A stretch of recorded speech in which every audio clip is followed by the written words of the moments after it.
So there are some disadvantages to crowns, but otherwise they're quite important things.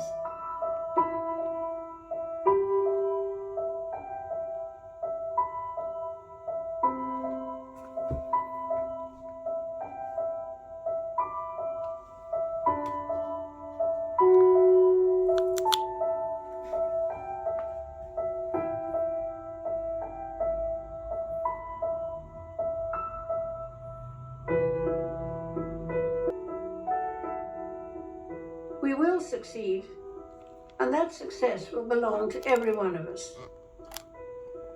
We should take comfort that while we may have more still to endure, better days will return. We will be with our friends again. We will be with our families again. We will meet again. But for now, I send my thanks and warmest good wishes to you all. We'll have a series of engagements, this important part of the process of the accession, including, we understand, the Prime Minister, the new Prime Minister, Liz Truss, and members of the Privy Council.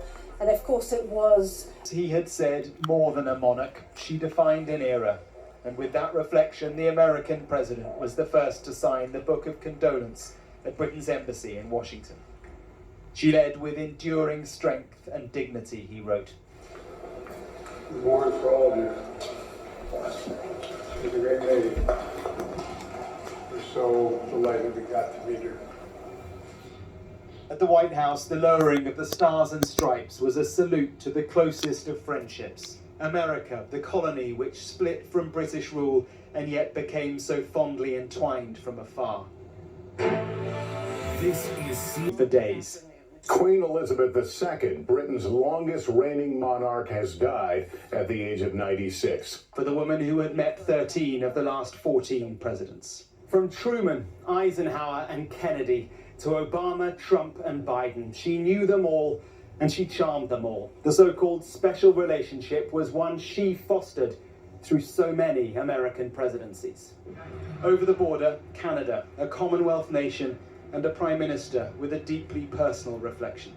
In a complicated world, her steady grace and resolve brought comfort and strength to us all.